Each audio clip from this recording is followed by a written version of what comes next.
It had stared us in the face with Mussolini in Ethiopia.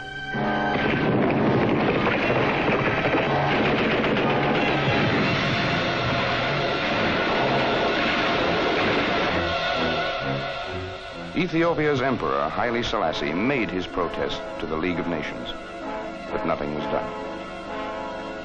We'd also seen the Anschluss in Austria, and nothing was done. Italy's Black Shirt legions embarked for Africa. Il Duce was bent on regaining the glory of ancient Rome, and Ethiopia was his first target. A border dispute with Emperor Haile Selassie was Mussolini's pretext for blatant aggression in Africa.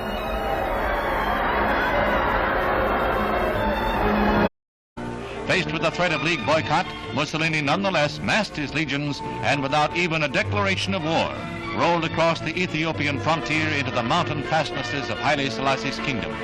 The most highly mobilized war machine of the day was on the move.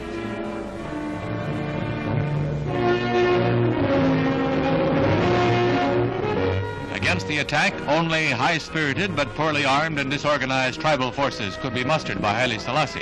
A gallant but foredoomed struggle was in the offing. Today, a quarter of a century later, the hopes of the world for peace lie in the successor to the League, the United Nations, faced with the problems of new nations like the Congo that offer tempting prey for communist aggression, more skillful and subtle by far than Mussolini. One of history's tragedies of the 30s is vivid in memory. Whether to be repeated on even greater scale or to be avoided is a question still in the balance.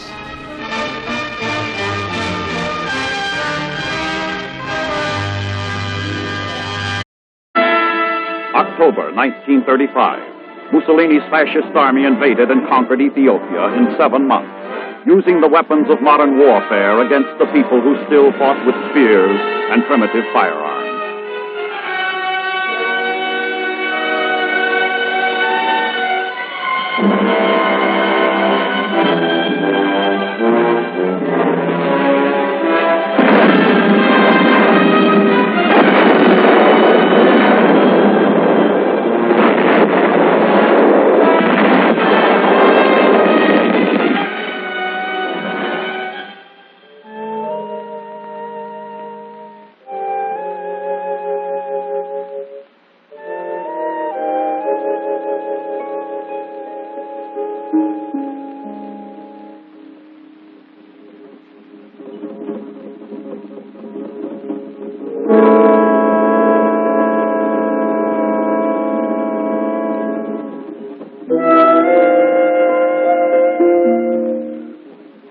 Emperor Haile Selassie rallied his tribesmen, armed only with spears and ancient rifles, to oppose tanks, guns, trained armies, and planes.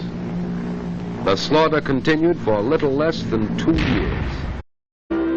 Emperor Haile Selassie of Ethiopia, who only recently regained his throne from rebel forces, faced a far graver threat 25 years ago.